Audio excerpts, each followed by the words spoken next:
Warning, this content may be upsetting or disturbing to some audiences. Doctors of Reddit, what's the creepiest thing you've encountered while on the job? When I was on an ER rotation during med school, we got a call about a 23-year-old woman who was shot in the head, and who was already completely gone, but was reportedly 5 months pregnant, so they were doing CPR until they got her to the hospital to see if the baby was viable. I don't think it's so incredibly uncommon, but it was pretty surreal to see a baby delivered from a dead person with their brain exposed, and she was pretty close to the same age I was at the time. ER nurse here was doing CPR on a lady whose heart had stopped. They initially rolled her into the room unconscious and not breathing. This lady is pretty much dead. However, in the middle of doing chest compressions, her hands reach up and grasp my wrists and then fall back to hanging off the table. Whenever you admit a patient, you have to inquire about their DNR status in case of a code being called. She flat out stated that, "Oh, we want everything done for him because we really need his check." I didn't understand at first, but apparently the family was living off of his social security and could not have cared less about his pain and suffering or his wishes. These people were supposed to be his loved ones taking care of him, and they were using him like an inhuman object. Working the night shift as medical on-call. I'll explain that I'm easily startled. It's around 3 a.m., and I'm back on a ward where I started my night to see how an unwell patient from the start of my shift is getting on. I have a chat with the nurses at the desk. They tell me he's much better, and most recent obs are improved, but that his chart is on the end of his bed. No problem, I trot off to the bedside. In I go, pull the curtains round, and, to not wake the other sleeping patients in the bay, I use my torch to check his chart. All looks good and I'm happy. I turn around, and suddenly in the dark I'm toe-to-toe with a hunched-over old man, who has obviously noiselessly crept in behind me. Well, I'd just about have a heart attack of my own right there. I jump back, scream, and knock over a drip stand. He starts to yell, and the nurses come running, someone wheeling the crash trolley. "Oh doctor, that's just Albert, he likes to have a wander at night." Former critical care and ed nurse here. 2 stories, both of which occurred at a large Houston hospital in the mid-1980s. Every time I tell them, I get medical types telling me I am lying. I'm not. Both are from the ed. Story 1, EMS brings in a young man, about 25. He is in a decerebrate posture, stiff, hands in partial fists, turned out, indicating deep brain damage, and being manually bagged. As he came in the door, he was not intubated. She carried a .25 caliber pistol with her, and the report was that she placed the weapon directly against the patient's skull and pumped 10 rounds into his brain from various angles. The rounds were powerful enough to enter the skull and bounce around, but not to exit. We intubated him, inserted a breathing tube, and placed him on one of the old Bourne's bare ventilators, very primitive by today's standards. One got me in the face. I was pretty well protected by clinical distance at the time, but I must admit, this really got to me.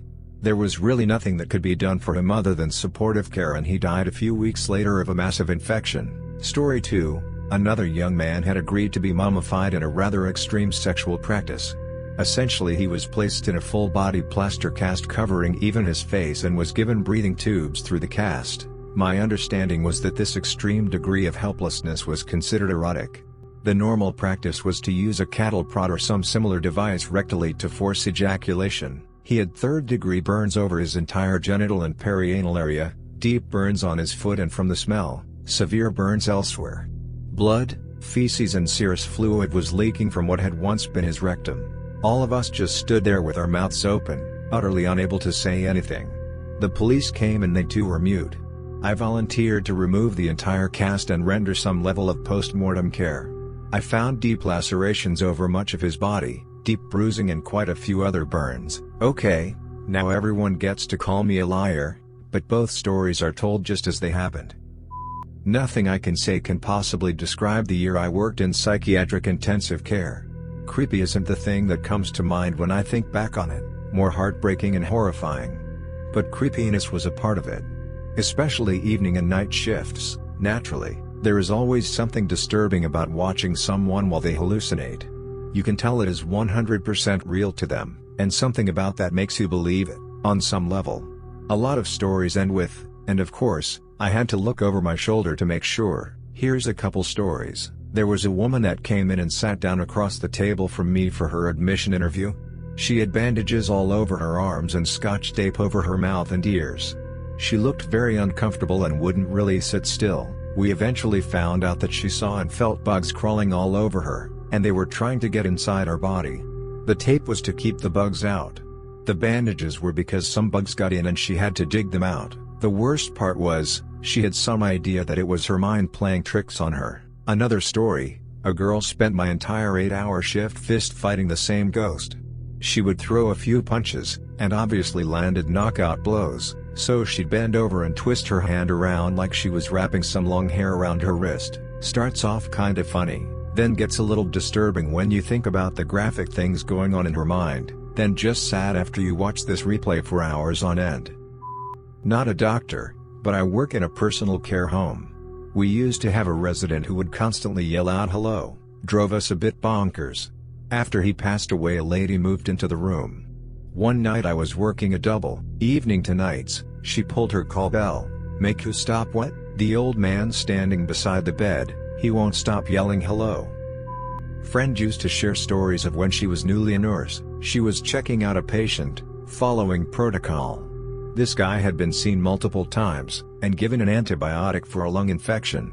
Again, this guy had been seen by a nurse and doctor, and she was to do the last follow-up before releasing him. "What is this? A shirt? I keep them in my hole." Dude had an abscess so big that he stuffed a t-shirt in it and forgot about it. At the time it had gotten so large that he now stuffed 3 shirts in. Neglected to tell the doctor or get it checked out. By the time the last puss and blood-soaked one was pulled out, the smell was so bad it cleared the room. I was having a PT signing her admissions paperwork. Everything was going normally and she seemed coherent until she looked out her window and asked me, "Did you see that?" I hadn't seen anything and she said, "A man just jumped off the building." Then she shook her head and mumbled to herself how her mind isn't right anymore. Freaked me the FCK out. Now I'm terrified of getting old and having dementia. I'm not a doctor, but I am in the healthcare field as a dental hygienist. The creepiest / most confusing thing I've seen is as follows. We had a new patient come in for a cleaning. He was around 3/4, and mom said he had never been to the dentist before. Not uncommon for what I see on a daily basis, so at first I didn't think anything of it.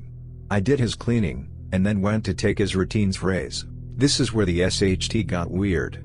After looking at this raise I could see that the child had already had a large amount of dental work done. He had around 6/7 composite, tooth color, fillings. When I sat back down in my chair I asked the parents again if he had ever been to the dentist. I think about it often, but know that ultimately, I'll never get an answer. It sucks. Medical student. While on my psych rotation, came across an individual who was a chemistry graduate student.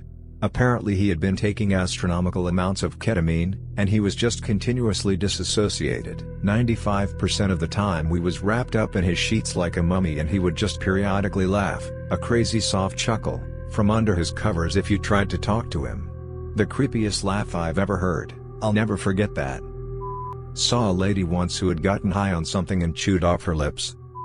Not a doc but I'm an EMT, honestly old demented women holding baby dolls. They pet them and shit, that baby is real to them, freaks me the hell out. I work as a psychotherapist in a hospital system. My definition of creepy is probably quite a bit different from other medical professionals. The one that got to me the most was a patient who came to us after attempting suicide by sawing both his arms off at the forearm with a table saw. His arms were reattached, fairly successfully too, with only limited impairments and mobility. He has since completed suicide. Obligatory, not a doctor's statement, but I work in a nursing home. I wouldn't say it's the creepiest thing ever, but I once had a patient who was hallucinating and kept talking about the person behind me. I knew he was hallucinating, but I'm not gonna say I didn't turn around and check a few times. I'm not a doctor, but I'm a nurse. I work with geriatric patients, and there was this incident about 3 years ago.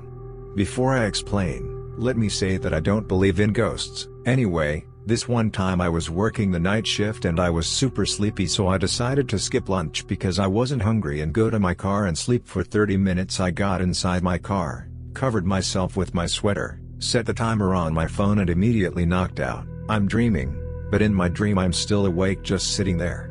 Someone taps on my car window and I see that it's one of my patients, we'll call her D. Surprised, I ask Dee what the hell she's doing outside, and she tells me she is looking for her daughter. My patient becomes angry and starts banging on my car window. I kinda freak out and try to reach for the door handle to get out and calm her down, but I quickly realize I can't move. Let me add that I frequently experience sleep paralysis, so even though I am asleep, I realize what is happening. I fight it and try squirming my body in an attempt to wake myself up. I finally manage to wake up and my heart is racing and my forehead is a bit sweaty. I sit there for about a minute, realize it was all a dream and roll the window down to cool myself off. My break is over and I clock back in and see that my supervisor and 2 other nurses are huddled in front of a room. I am still by the station clocking when they see me and call me over. Since most of our patients are DNR, I was not paged. It took a couple of seconds for the message to register and I freaked out internally. I got goosebumps but didn't mention anything to my supervisor about the dream. I don't believe in ghosts or anything like that, and I mostly likely had the dream because she was the last patient I interacted with before my break, so she was still on my mind and I was mentally going over my patient's charts in my head. Not IMD, but I do work at a hospital. I was sitting a patient up at the edge of the bed as in ICU when she started getting all squirrely. She didn't speak much English but kept saying stand, so I helped her stand up.